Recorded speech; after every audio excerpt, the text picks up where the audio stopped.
২৬শে জুলাই আগস্টের যে গণ অভ্যুত্থান, সেটা বাংলাদেশের স্বাধীনতা সংগ্রামের মধ্য দিয়ে যে জনগণের স্বপ্ন তৈরি হয়েছিল, বাংলাদেশ নিয়ে স্বপ্ন তৈরি হয়েছিল, সেটাকে আবার নতুন করে সামনে এনেছে।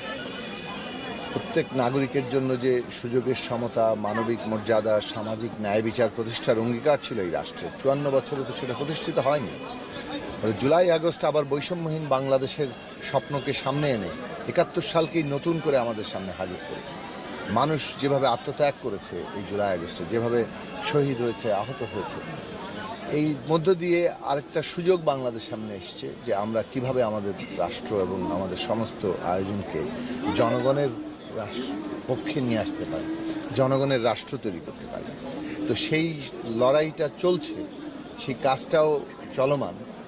আমরা আশা করি যে দেশের রাজনৈতিক শক্তিসমূহ এবং দেশের জনগণ এই যে একটা গণতান্ত্রিক রাষ্ট্র নির্মাণ আমাদের জরুরি, আমাদের নাগরিকদের জন্য, সেই জায়গাটার বিষয়ে তাদের যে সচেতন ভূমিকা, সতর্ক থাকা এবং ঐক্যবদ্ধ থাকা, এই জায়গাটাতে তারা ভূমিকা রাখবে।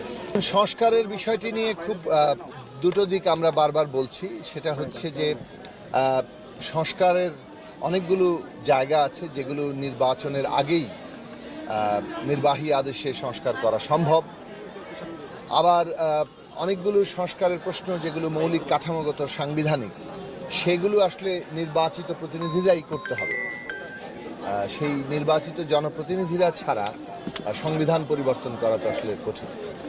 ফলে আমরা যেটা বারবার বলছি যে সংস্কারের ক্ষেত্রে যেভাবে ইতিমধ্যে ঐক্যমত কমিশন উদ্যোগ নিয়েছে, এই কাজটাই তাদের ছিল ফ্যাসিলিটেট করা। সমস্ত রাজনৈতিক পক্ষগুলো যেখানে এসে একমত হচ্ছে, ন্যূনতম সর্বসম্মত জায়গা দাঁড়াচ্ছে, সেটা আমাদের জাতীয় সনদ আকারে সামনে আসছে। এই পরিবর্তনগুলো আসবে। আর যেসব জায়গায় অনৈক্য আছে, দ্বিমত আছে, সেই প্রশ্নগুলো, সেই সংস্কারগুলো নিয়ে তো আসলে রাজনৈতিক দলগুলো অধিকতর জনমত তৈরি করবে। এটা তো জনগণের সমর্থনের উপরে এই বিষয়টা অনেকটা নির্ভরশীল। কাজেই এই দিক থেকে আমরা যতটুকু ঐক্যমত হতে পারছি, তার অনেকগুলি হয়তো নির্বাচনের আগেই অ্যাডমিনিস্ট্রেটিভ অর্ডার কিংবা নির্বাহী আদেশে সেটা করা সম্ভব। আর যেগুলো সংবিধানের পরিবর্তনের প্রশ্নটি অঙ্গীকার থাকবে এবং আগামী নির্বাচন যাতে জনগণের ম্যান্ডেট নিয়ে এই সংবিধান বদলাতে পারে, সংস্কার করতে পারে, সেইটার জন্য আমরা বলছি যে সংবিধান সংস্কার পরিষদের নির্বাচন দরকার।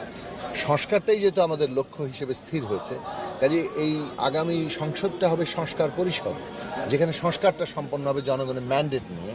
ফলে আদালত এটাকে সংশোধনী আকারে পূর্ব সংবিধানের সাথে সাযুজ্যপূর্ণ কিনা সেই বিষয়ের দিকে তাকাবে না, আদালত এই সংস্কারকৃত সংবিধানের সুরক্ষা দিবে। সেটা খুব গুরুত্বপূর্ণ। ফলে জনগণের ম্যান্ডেট নিয়ে আসলে মূল সংস্কার কাজটা সম্পন্ন করতে হবে। ফলে যে সময় আছে, এই সময়ের মধ্যে ঐক্যমত্য তৈরি হওয়া সম্ভব এবং এই ঐক্যমত্যের যে অংশগুলো নির্বাহী আদেশে বাস্তবায়ন করা দরকার, সেগুলো নির্বাহী আদেশে বাস্তবায়ন হয়ে যাবে।